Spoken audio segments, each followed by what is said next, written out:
So hello everyone, welcome back to the FM classroom. आज हम solve करने वाले हैं illustration number 5 of cost of capital C intermediate of financial management.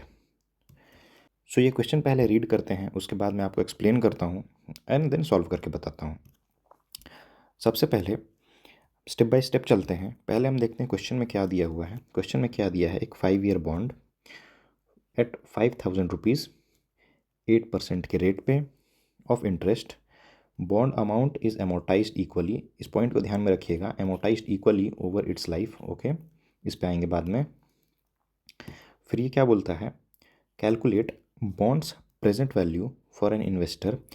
और investor क्या expect कर रहा है, वो एक्सपेक्ट कर रहा है मिनिमम रेट ऑफ 6%।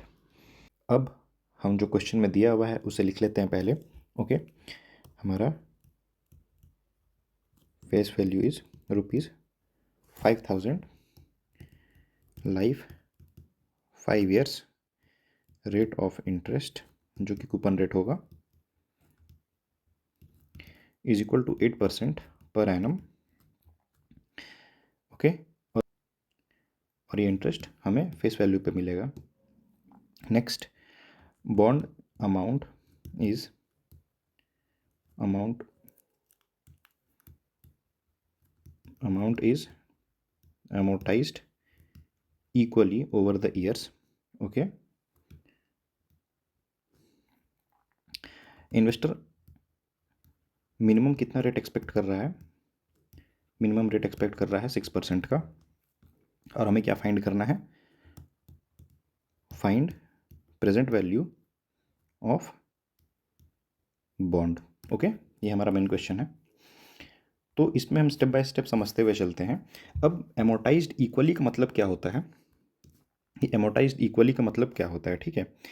एमोटाइज्ड का मतलब ये होता है कि ये जो बॉन्ड है जिसका प्रिंसिपल 5,000 रुपीज़ है, 5,000 रुपीज़ ये रीपे हो जाएगा इन्वेस्टर को equally. Okay, every year equally repay हो जाएगा, ठीक है। Instead of full repayment at the maturity. एक ही बार मैच्योरिटी में पेमेंट करने से बेटर बॉन्ड को हर साल इक्वली अमाउंट पे रीपे बैक किया जा रहा है। तो हमारा एनुअल रिपेमेंट क्या होगा, एनुअल रिपेमेंट कितना होगा, ₹5,000 divided by 5 years, life of bond ₹1,000 हम रिटर्न कर देंगे इन्वेस्टर को हर साल, ठीक है। अब जब ये हर साल ये इंटरेस्ट जब रिटर्न किया जाएगा तो इस पे लगने वाला जो इंटरेस्ट होगा वो भी रिड्यूस होता जाएगा। ओके, वैसे इंटरेस्ट तो 8% ही लगेगा, बट जब प्रिंसिपल रिड्यूस हो रहा है तो उस पर लगने वाला इंटरेस्ट का जो वैल्यू होता है वो भी रिड्यूस होता जाएगा। अब हम एनुअल इंटरेस्ट पहले कैलकुलेट कर लेते हैं, ठीक है।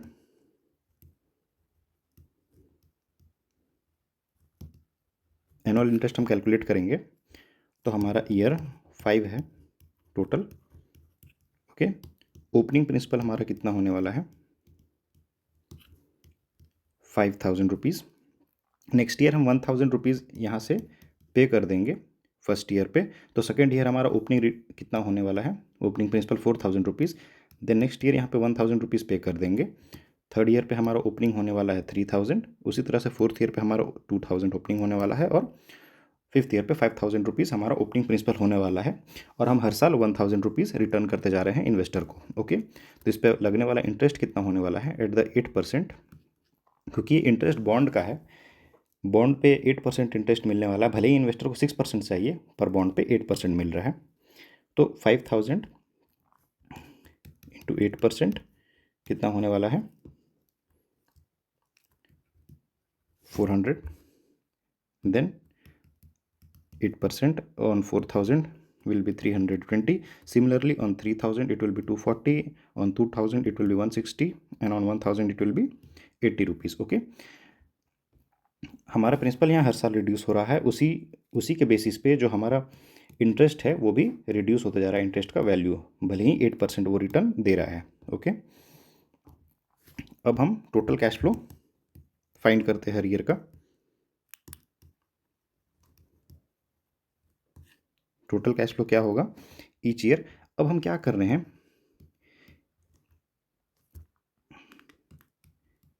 ईच ईयर हम इंटरेस्ट भी रिपे कर रहे हैं 1,000 रुपीज़ का, और सॉरी प्रिंसिपल पे रिपे कर रहे हैं ₹1000 का, और हम इंटरेस्ट भी पे कर रहे हैं as per the table above.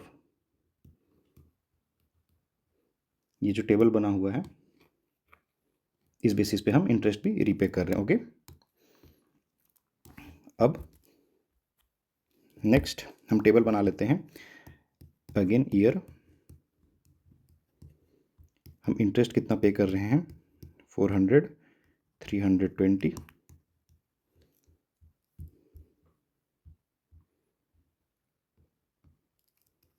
240, 160 and 80 with principal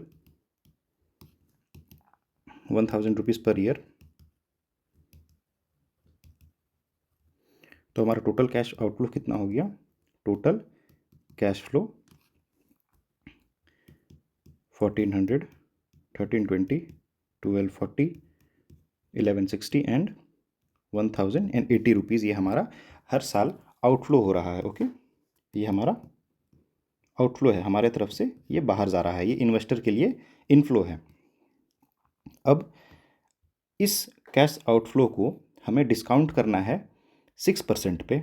C, question में क्या दिया हुआ है कि इन्वेस्टर को 6% का रिटर्न चाहिए। ओके, इन्वेस्टर 6% का रिटर्न एक्सपेक्ट कर रहा है, इवन दो इंटरेस्ट उसे 8% का मिल रहा है, बट वो एक्सपेक्टेड 6% है। ठीक है, तो पहले हम 6% पे इसे डिस्काउंट करते हैं।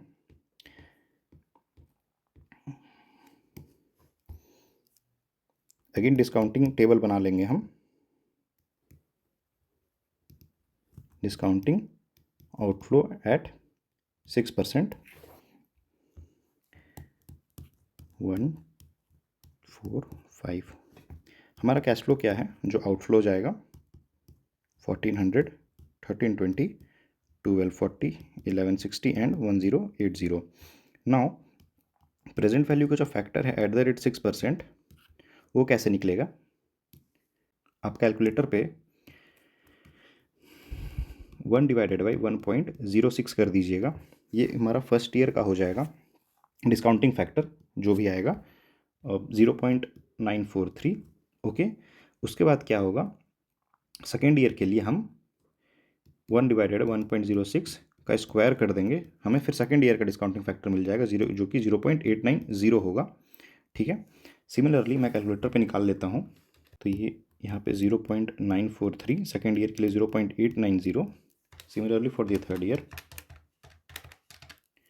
0.839, जो कि वो 840 हो जाएगा।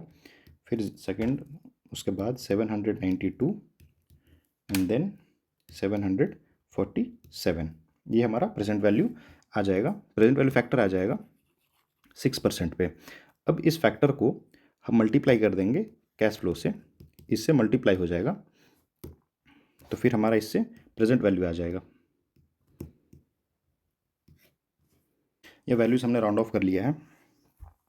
अब जो मनी हमें, अभी हम डिस्काउंट क्यों करते हैं 6% पे या कोई भी परसेंट पे हमें डिस्काउंट क्यों करना होता है, क्योंकि ये जो मनी हमें जो फ्यूचर में रिसीव होने वाला है 1080, हमें जो 5th ईयर के एंड में रिसीव होगा, उसका वैल्यू आज के डेट पे ज़रूर कम होगा। फॉर एग्जांपल, अगर आज आप कोई मनी, अगर मान लीजिए लॉकर में आपने 1,00,000 रुपये रख दिया, ओके, 1,00,000 रुपये आपने किसी लॉकर में रख दिया आज, और 5 साल बाद अगर उस 1,00,000 को यूज़ करने जाएंगे आप मार्केट पे, तो आज आपको 1,00,000 के वर्थ के जितने गुड्स मिलेंगे वो 5 साल बाद आपको 1,00,000 में नहीं मिलते हुए 1,00,000 से ज़्यादा के वैल्यू पे मिलेंगे। इट मीन्स ये जो 1,00,000 रुपीज़ का जो वैल्यू है वो डिटोरिएट हो गया है, वो गिर चुका है। सिमिलरली ये जो हमें फ्यूचर में जो ये मनी मिलने वाला है इसका वैल्यू भी गिर जाएगा। ओके, तो इन्वेस्टर इसे 6% के रेट पर मान के चल रहा है, इसीलिए हम इसे 6% के रेट पे मल्टीप्लाई कर रहे हैं। ये ₹1 का वैल्यू, ये जो डिस्काउंटिंग फैक्टर है 0.747, ये ₹1 का वैल्यू बता रहा है after 5 years at the rate 6% पे, इसीलिए हम इसे मल्टीप्लाई कर रहे हैं और हमें 1080 का जो वैल्यू है वो आज के टर्म्स में मिला है, जो कि ₹807 है। अब हम इसे ऐड कर लेंगे,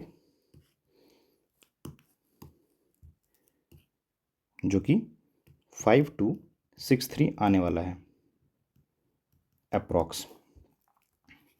ये हमारा बॉन्ड का वैल्यू हो जाएगा आज के डेट पे। ठीक है, ये क्यों हो रहा है, एक्चुअली क्वेश्चन में यही फाइंड करने के लिए बोला गया था, कैलकुलेट बॉन्ड्स प्रेजेंट वैल्यू।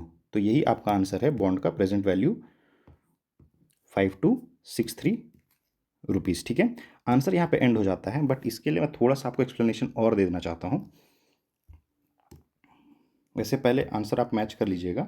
देखिए 5262.62 जो कि 5263 के बराबर है। ठीक है, सी सबसे पहले